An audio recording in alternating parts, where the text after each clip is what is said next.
Welcome to my parlor. Welcome, traveler, to the Hidden Corner Finds. I am Joanne, and this is my humble store. Pull up a chair, stay a while, make yourself at home. What? Oh, you want to know what I'm selling? Everything and anything. In short, I have a passion for. Ugh, why did it just bleep me? All I said was, I have a passion for picking, I said. Yeesh. You can't say anything on YouTube these days without this censorship. Anyways, as I was saying, I have a passion for picking. For me, there is nothing more satisfying than finding a unique and forgotten item and uniting it with someone who will really appreciate it for years to come. Whether it's a soapstone carving, an old book, or simply a mug to make you laugh, I try and find something for everyone. My goal is to make you a confident buyer. Older items often have a lifetime of stories to tell. I strive to describe the good as well as the bumps and bruises they've experienced along the way. It's important that the pictures reflect what you will receive. To that end, I always encourage questions and will do my best to respond as quick as possible. Appreciate you stopping by the store. If you can't find what you're looking for, please don't hesitate to contact me. I'm always looking for new ideas and will keep an eye out for your item in my travels. Honey, what happened to my action figure collection? Whoops, gotta go. Bye.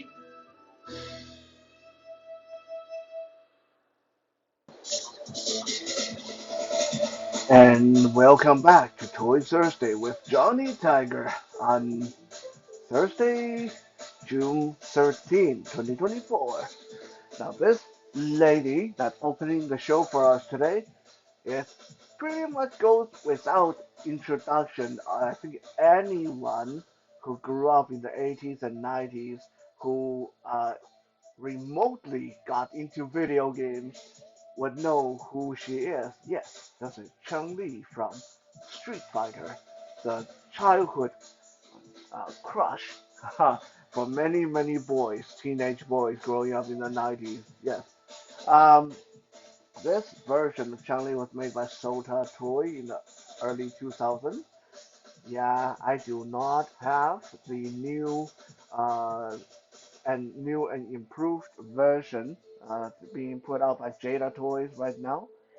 I have this hang up about I don't like to buy two uh, figures of the same character if I don't have to. So even though I know the new one is drastically improved and better articulation and all that, honestly, this old one is really, really quite nice, and for me, it's good enough. It's good enough for my definitive Chun-Li in my collection. So unless they make a new Chun-Li in a different outfit, or it really has to be drastically different for me to even want to pick it up. Nothing against Jada Toy. Jada Toy's been doing some really great work in the revitalizing the Street Fighter line. It's just uh, kind of a personal pet peeve of mine that once I get a character in my collection, as long as it's a pretty decent one, I don't generally want to get another figure of that same character. Having two of the same character kind of make it a little bit awkward on your display shelf, unless you want to have one on each on a different shelf. Uh, and my Street Fighter collection is not big enough to warrant two display shelves, so I don't need two Chun-Lis. This one's fine. So why are we opening the show with Chun-Li? Well, because today we're celebrating Random Acts of Light Day, aka the uh, leukemia and lymphoma awareness day. This is a holiday or it's a special day that happened on June 13th every year and has been ever since 2017. It was started by the Leukemia and Lymphoma society to raise awareness for people who suffer these dreadful diseases. On this day, you are encouraged to go visit leukemia and lymphoma blood cancer patients at the hospital. On this day, superstars and singers and comedians will sometimes randomly drop into hospital to visit these patients to bring a little bit of light into their dark, cancerous world. This is why it's also called the Random Act of Light Day. So, what does Chang-Li have to do with blood cancer and leukemia? Well, she herself doesn't. But in the same universe she comes from, in the Street Fighter universe, and someone who's actually associated with her uh, is perhaps one of the most badass leukemia patients I have ever encountered or I have ever uh, came across in comic book or video games. And we are going to look at this uh, character today. Let me introduce you to Gan, perhaps one of the most badass, not just a leukemia patient, but one of the most badass old geezer ever appeared in fighting games. I mean, not counting some of the crazier, like immortal kind of characters, like demonic characters, but as far as like being just a regular dude, a regular human, a regular 80-year-old human, uh, yeah, Gan is definitely very, very respectable in the Street Fighter world, where most of the characters you see there are big, burly, bare-chested meatheads and guys that walk around with seems like that they do a lot of steroids and stuff like that. Here we have this Chinese elderly man who, I mean, look at him. He doesn't look like he got an ounce of muscle on him. Uh, and he's dressed like, well, he's dressed a little bit like he's wearing a bathrobe over pajamas. But hey, just wait until I tell you about who he is, and you can be the judge of if he is probably one of the most badass old timers there is. So who is this guy? Who is Gan? Gan, by the way, some people pronounce it Jen because it's Gen. But as a Chinese person, as a person who teaches Mandarin and Chinese language, let me correct you guys and give you the correct answer. It is Gan. Okay, Gen is pronounced Gan. In Mandarin, anytime you come across the letter G, the pronunciation is g, g. Okay, you don't say j, j. You say g. So it's Gen is Gan. So that is his name. It's Gan. Um, so Gan is a, well, I guess you can say he's a retired uh, assassin. He's one of the most highly valued assassin working out of China.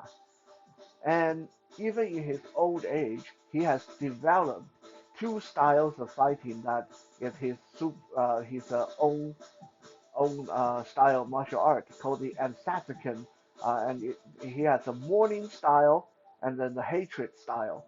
He is the only character in the game, in the Street Fighter game, that can switch fighting style as at will. And his movement, this two style, the morning style and hatred style of Ansatsikan, basically translate to assassination martial art. If you look at his movement, he basically switches between the white crane kung fu and the praying mantis kung fu. So very interesting there.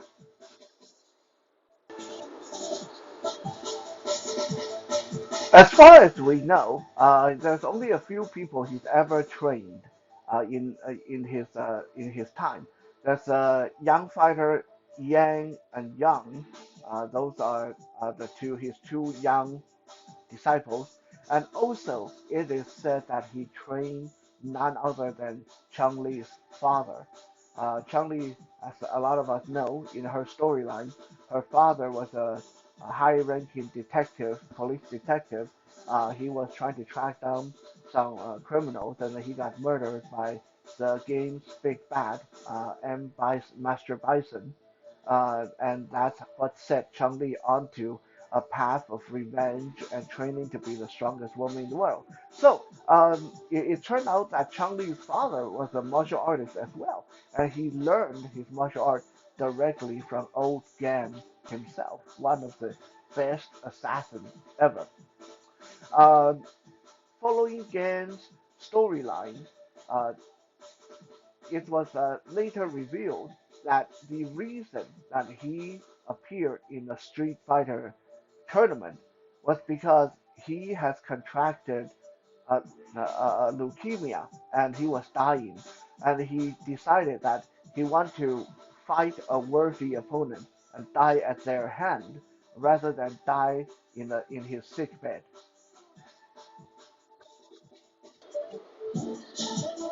Now, you would think that an 80-year-old guy, a small Chinaman who's dying of leukemia, I mean, coming to a martial art tournament to find someone to kill him so he can die on the battlefield, you would think that would be easy, right? Like, I mean, you would think that any guy or any of those young guys in a tournament would be able to squash him with one finger.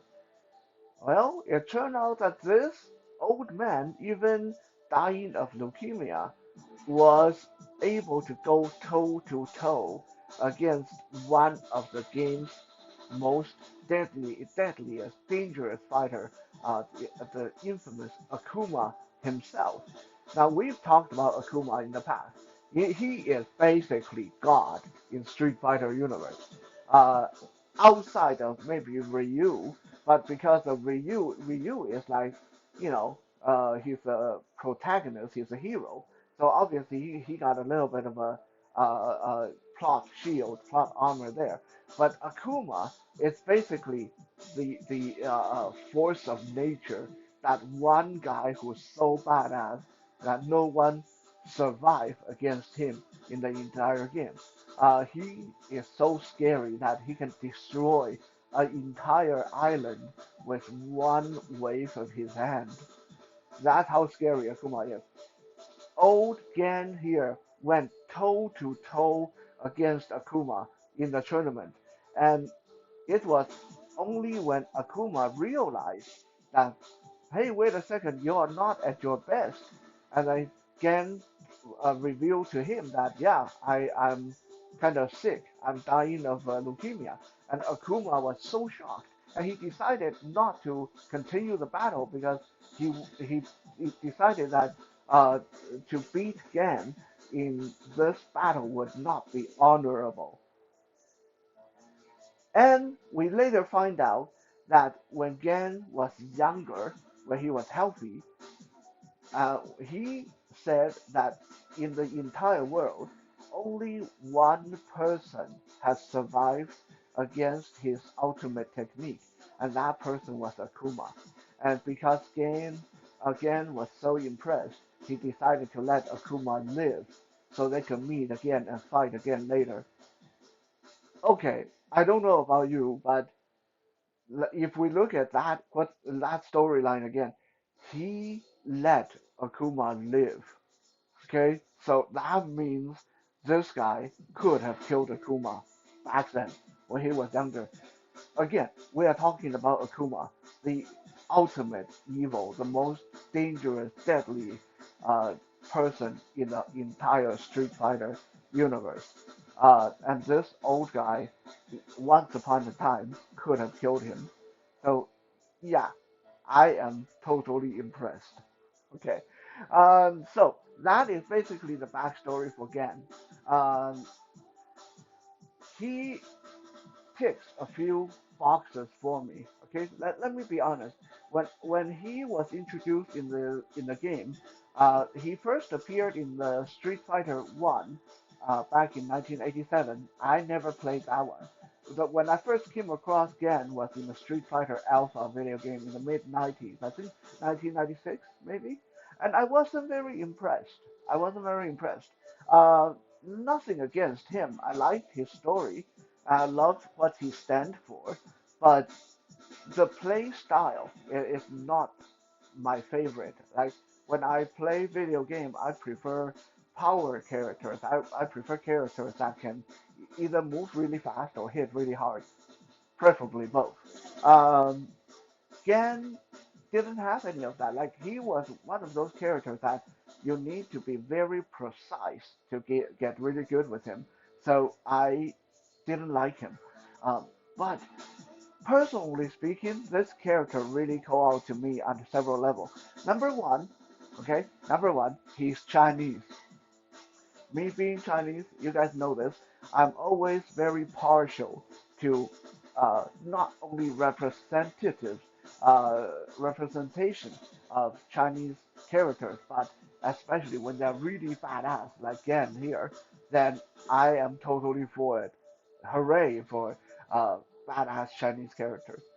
Number two, he's an old guy. Okay, so that's another thing that I mentioned before. Uh, because it's so rare to come across an elderly character that can honestly kick butt. I mean, I'm not talking about magic, okay? Gandalf doesn't count because with magic, age doesn't really factor into it. And guys like Heihachi in Tekken, well, okay, he's pretty damn impressive too. He's another old guy that is kind of uh, uh, human, I guess, and he's old and badass. Um, but a lot of the other old characters we have, they're only able to be badass because they got immortal or they got magic or they got some kind of gadget. But Gen, just like Heihachi, is an old guy that is just badass. He doesn't need any excuses. Hell, the guy got leukemia. You know, the guy's dying from leukemia, and he's kicking butt left, right, and center. Mad respect. Mad respect there. Sorry, Chinese accent coming out when I get too excited. But more so, the third reason is more personal for me. Remember when I mentioned against two fighting styles, the morning style and the hatred style of assassin is tailored after the Chinese white crane kung fu and the praying mantis kung fu?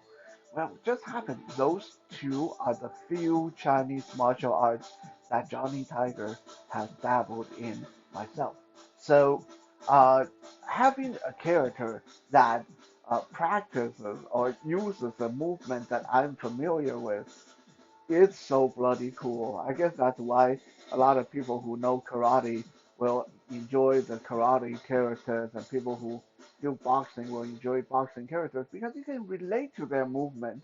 It makes sense, and when they kick ass, it's just so satisfying. Uh, this action figure again, just like Chun-Li, this one was made in the early 2000s, I believe 2003. Can you believe it? This was only $12 at the time. And we are going to talk about how amazing that is when we look at the articulation. But first, let's talk a little bit about aesthetic, how this character looks, just in case some of our blind uh, viewers don't know the character's design. So basically, we have a very generic, skinny, old Chinese person in a traditional Chinese robe with front and back flap. The robe is primarily purple with large, wide sleeve uh, draping off the arm, and he has white beard and hair. His hair is kind of combed back, uh, and actually he has quite a good amount of hair for an old guy. And he has a kind of a long beard that go down to his chest. So he's got white hair, white beard, purple robe, and a red sash, red martial art belt around his waist. By the way, did you know that in some martial arts, black belt is not the highest ranking belt? In some martial arts, red belt is the highest ranking belt because red symbolizes blood, and when you can spill blood, then you wear a red belt, and that is the highest degree of honor in some martial art. He, again, also, I believe he had like white armband around his hand or wrist. I think his pants are purple as well. So yeah, this is basically a elderly man dressed in a traditional purple robe and loose fitting clothes with and he has white hair, white beard. So yeah, he doesn't look very impressive. He looked like someone who probably, if you see him coming at you, you would wonder if he need help, if he's going to trip and fall down and break his hip or something. But that is the charm of this character, that he's able to be so impressively badass without having to look the part. Um, Now, this action figure comes with two two heads. So one head is the calm, normal, serious face, and the other head comes with a kind of a smirking, cocky, I guess, arrogant, I'm going to kick your ass, you young punk kind of face, with a bit of a smirk or a sneer on his face. In addition to the two heads, this figure also comes with three sets of hands. First, we have him making regular uh, Fist of Fury as Kyle Peterson, one of my often watched channel. He would say Fist of Fury. Any figure should come with Fist of Fury so you can punch people out. So Gan got that covered. And then to show off his white crane style kung fu, he comes with this open wide splayed hand for him to do those palm strikes and clawing techniques in the white crane style. And as we can see, his articulation is definitely good enough for him to get his leg in a very convincing white crane one-legged stand. Uh, I mean, there are problems there, but we are going to talk about that after we get past the last set of hands, which is his praying mantis hand. Honestly, these praying mantis hand gesture with the index finger held between the thumb and the middle finger is so nostalgic to me because it is a hand gesture that I myself perform very, very, very often, even to this day during sparring when I think I can get away with it. Because honestly, my praying mantis, my praying mantis is not good enough for any kind of real competition style fighting or real street level brawl. So there's almost never going to be a day where I will bust out my praying mantis in a competition or in a fight. But in sparring, especially sparring against lower level students, where I know I can defend myself and I can take it easy, then I use my praying mantis all the time. So these finger gestures are very familiar to me.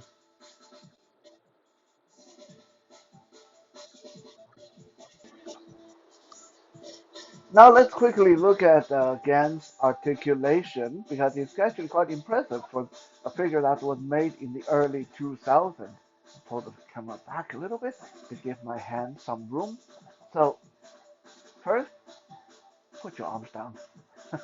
First, the head is on the ball joint, and it can turn left, right, go up and down a little bit. And unfortunately, the range is not great for up and down, but he at least can nod his head. Um, there's a chest, kind of a what you might call this thing, like a crunch, like a diaphragm crunch. But strangely enough, I don't think there's a waist twist. Uh, it feels like there should be, but I couldn't get it to work. So I don't know if it's there or not. The arm, the shoulders are well jointed and can go in and out. Look, you can definitely do that T pose up and down very easily. And look at the double jointed elbow on a figure that was $12. Get double jointed elbow on a $12 figure. Four Horsemen Studio. Take note, okay? You guys are selling $40 figure today, and they don't. A lot of times their elbow can't even get 90-degree range. Alright, this is a figure that was made in early 2000, like 2002. $12 that have double joint elbow. Okay, that's impressive. Swivel uh, wrist and some of the hand there are hinges so you can aim the palm forward, but on these praying mantis gesture hand, uh, they're just swivel. And leg have pretty decent range. The rope, the flap of the tunic is very soft, so it'll get out of the way when you need to move his leg, and he can kick up really quite high. I mean, this is a great kick for a kung fu master, right? This is a great, uh, uh, to the side, really good range with the hip. That's really good. Again, oh yeah, there's a side swivel and you can turn his leg. And look at this, double jointed, double jointed knee. Okay, this guy got double jointed elbow, double jointed knee. He was $12. Okay, ankle turn side to side, hinge forward and back, and there's a mid toe uh, swivel, so you can swivel this his foot, and there's a toe hinge as well. Okay, so this is a really well articulated figure. Uh, I mean, I think the only thing that's really lacking is the waist, like the torso twist and the butterfly joints. Otherwise, this would almost be like Spider-Man level. Um, Now, I know I've been saying a lot of good things about this figure, but this figure suffers from one of the things that brought Sota down in the end, which is floppy, weak-ass joints. This is why I have to use a stand for him. I can't even really pose him properly without a stand. Uh, I'm going to grab him by the upper body and shake him, and you guys can see how floppy these legs are. It's not like action figures shouldn't do this. When you shake the upper body, the leg shouldn't swing like this. This is like really bad. Okay? And this is part of the reason why he had such a hard time standing, because as soon as you get him to stand, the leg either want to drift open or the leg want to do this forward and back thing where he's going to tip over. Also, the feet are very small, and the ankle, look how loose this ankle is. Ankles are very loose, and with a toe hinge, seriously, I wish toy makers stop putting toe hinges on action figures. I know some figures can benefit from them, but most of the time they're not necessary, and like they just make the figures really hard to pose. So I would rather there's no toe hinge in trading for stability. This figure also doesn't have holes at the bottom of his feet, so you can't even use a stand to stabilize him. So the only way to do this is really to use a stand like the one I have here, where there's a supporting arm that clip around his waist that will hold him up. If you want, you can get him in a deep squat. if you get the squat deep enough, then the flap of his robe will help hold him up. The, the flap of his robe will actually act a little bit like a tripod, and he can stay standing that way. But when the weather gets warm and you leave him in this pose for too long, he's going to sag, and the flap of the robe is going to get warm to hell. So be mindful of that. You might not want to leave him in this pose if the weather gets warm. Now, as is traditional, we are going to bring Captain America in. Captain America is going to be absolutely huge next to Gan because Gan stands only 5.9 inches tall. He's very small, but that is true to his video game counterpart as well.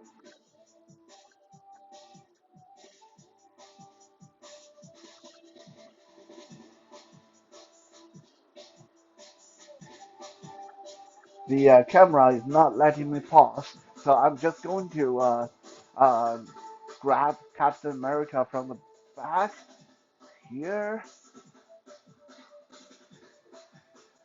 The app I'm using is called Movie Pro, and for some reason, after it's been filming for a little bit, it starts to become very unresponsive. Like it doesn't want to, the buttons don't want to work and stuff like that. So this is why sometimes you guys see me struggling with the camera when we've been filming for 20-30 minutes in. It's actually really aggravating. So here is Gan, and here is Captain America. Look at how big this is. I'm going to bring the camera up a little bit so we get proper alignment. There we go. Again, next to Captain America. Captain, he again I think come up to. Don't you fall over. You're supposed to be a symbol of truth and justice. Stay standing. You you too. You too. Yeah. Like I said, very floppy joints, very hard to stand even with a support stand like this. But you can we can see that he barely. I'm like not having a good time with these guys. You come here, there.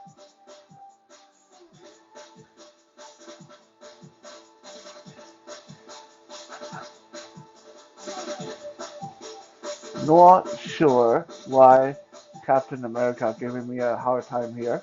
Usually he's not this bad.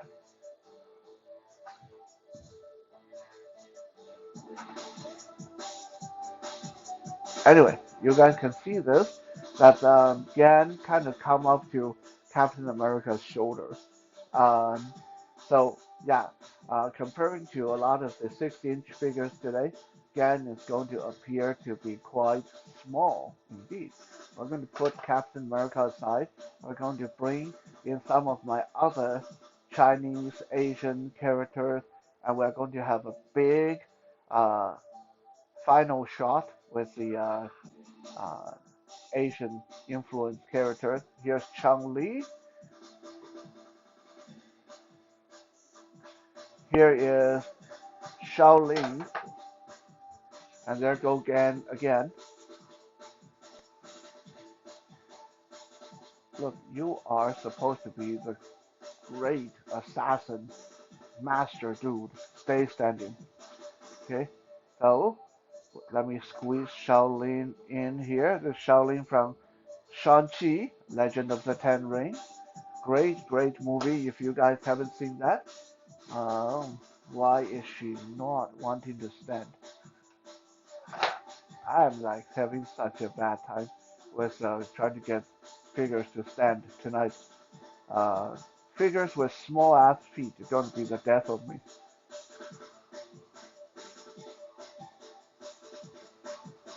There we go. Chang Li come over here.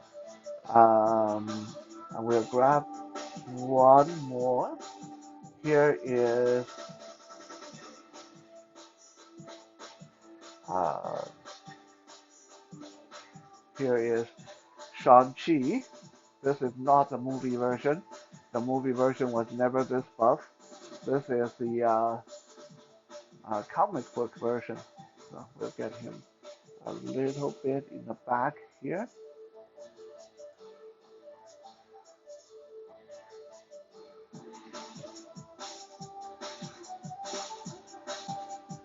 Well, there we go. Pull the camera back. So we have one big happy family shot. Yeah, I know that technically not a family, but these are all really cool Chinese inspired characters. Hope you guys enjoyed this episode. Now, tomorrow, I'll be prepping for this weekend Night Strike Self Defense for the Blind workshop, which I'll be running on Saturday. So, most likely, I'm not going to be making the video either tomorrow or Saturday. Um, but if I get to record part of the workshop, I'll probably upload it so you guys can see what the blind ninja training camp is like. Thank you for being here with me, and I'll be back again probably Sunday.